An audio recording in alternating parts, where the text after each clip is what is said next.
आपल्या कुंडलीतलं जे first house असतं ना, ज्याला पहिलं घर म्हणतात, प्रथम स्थान म्हणतात, किंवा आपण ज्याला लग्नस्थान असंही म्हणतो, ते अतिशय महत्वाचं असतं.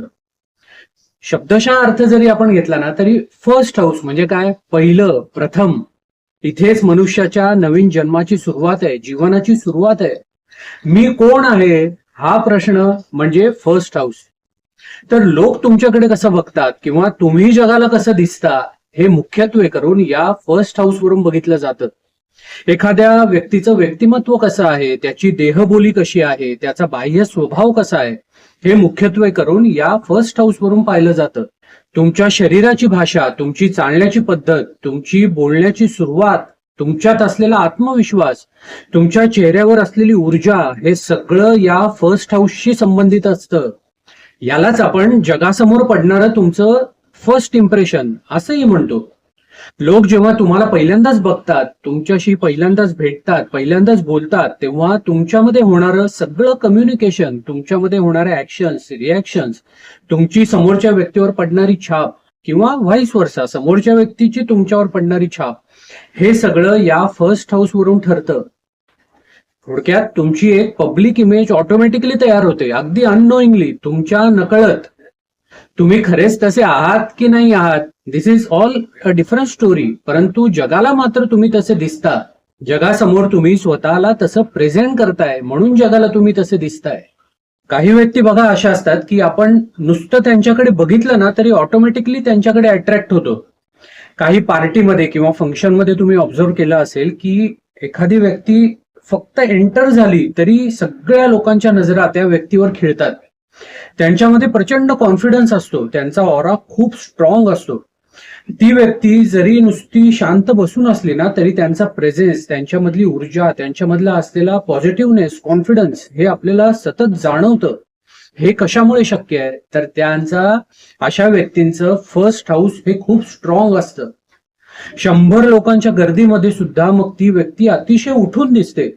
त्यांचा प्रेझेन्स, त्यांच्यातला कॉन्फिडन्स आपल्याला जाणवतो. मोस्टली जर सूर्य किंवा मंगळ फर्स्ट हाऊस मध्ये असेल आणि कोणत्याही पापग्रहाची दृष्टी फर्स्ट हाऊसवर नसेल तर अशा व्यक्तीचा ऑरा प्रचंड पॉझिटिव्ह आणि स्ट्रॉंग असतो. त्यांच्यामध्ये प्रचंड कॉन्फिडन्स असतो. म्हणजेच त्यांचं फर्स्ट हाऊस हे अतिशय स्ट्रॉंग आणि मजबूत असतं. आणि या उलट ज्यांचं फर्स्ट हाऊस वीक असतं ना, ते कायम गोंधळलेले असतात, त्यांच्यामध्ये कॉन्फिडन्सच नसतो. ते तुमच्याशी आय कॉन्टॅक्ट करायलाच घाबरतात, आय कॉन्टॅक्ट करणं टाळतात, अस्थिर स्वभावाचे असतात. अशा व्यक्तीची पर्सनॅलिटी कन्फ्युजिंग होऊन जाते आणि मग त्यांची जी पहिली छाप जगावर पडते ना, दुसऱ्यावर पडते, ती पण अतिशय कन्फ्युजिंग असते. त्यामुळे समोरच्या व्यक्तीलाही कळत नाही की नक्की ही व्यक्ती आहे कशी, या व्यक्तीशी डील कसं करायचं. हे सगळं तुमच्या फर्स्ट हाऊस मध्ये राशी कुठली आहे, ग्रह कुठले त्या राशीत बसलेत, त्यावर कोणाची दृष्टी आहे का, या सगळ्यांवर अवलंबून असतं. आणि अर्थातच ही नॅचरल गोष्ट आहे, याच्यात त्या व्यक्तीचा काहीही दोष नसतो. तुमचा खरा स्वभाव वेगळा असू शकतो आणि लोकांची तुमच्याबाबत असलेली धारणा वेगळी असू शकते. थोडक्यात याला आपण फेस मास्क असं म्हटलं तरी वावगं ठरणार नाही, कारण हे सगळं मास्कच आहे, तुमचं फर्स्ट इम्प्रेशन आहे. तुमचा खरा स्वभाव कदाचित वेगळा असू शकतो. एखाद्या व्यक्तीच्या फर्स्ट हाऊस मध्ये जर सूर्य असेल तर ती व्यक्ती अतिशय तेजस्वी, प्रभावशाली आणि डॉमिनेटिंग नेचरची असते. ज्या व्यक्तीच्या फर्स्ट हाऊस मध्ये चंद्र असतो ती व्यक्ती अतिशय इमोशनल आणि सेन्सिटिव्ह असते. ज्या व्यक्तीच्या पत्रिकेत फर्स्ट हाऊस मध्ये मंगळ असेल तर ती व्यक्ती अतिशय आक्रमक आणि धाडसीपणा दाखवते, त्यांच्यामध्ये असं सळसळतं रक्त असतं. ज्यांच्या फर्स्ट हाऊस मध्ये शनी असतो ती व्यक्ती गंभीर, जबाबदार आणि अतिशय मॅच्युअर्ड दिसते. आणि याच सगळ्या गोष्टींबरोबर अजून एक गोष्ट बघितली जाते, ती म्हणजे या फर्स्ट हाऊसचा स्वामी, फर्स्ट हाऊस मध्ये जी राशी आहे त्याचा स्वामी, ज्याला आपण लग्नेश म्हणतो, तो कोणत्या घरात बसलाय, तो कोणत्या राशीत आहे, त्याची कोणत्या ग्रहांबरोबर युती आहे का, तो पापग्रहांच्या बरोबर बसलाय का, ह्या सगळ्या गोष्टी बघणंही तितकंच महत्वाचं असतं. हे सगळे वेगवेगळे फिल्टर्स आहेत, आपल्या चेहऱ्यावर असलेले वेगवेगळे थर आहेत.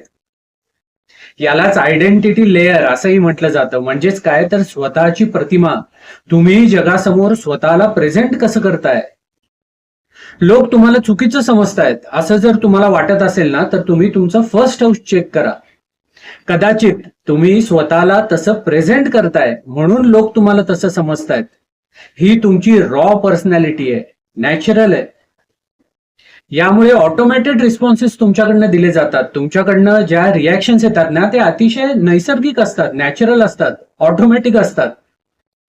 आणि हीच तुमची नैसर्गिक ओळख जगासमोर तयार होते. तुमच्याबद्दलचं एक ओपिनियन ऑटोमॅटिक तयार होतं. तुमच्या फर्स्ट हाऊस मध्ये कुठली राशी आहे, फर्स्ट हाऊस मध्ये ग्रह कुठला बसलाय, आणि तुमची पब्लिक इमेज कशी आहे, तुम्ही जगासमोर स्वतःला कसं सादर करताय, हे एकदा नक्की चेक करा आणि कमेंटमध्ये मला जरूर कळवा. भेटूयात पुढच्या व्हिडिओमध्ये. श्री स्वामी समर्थ.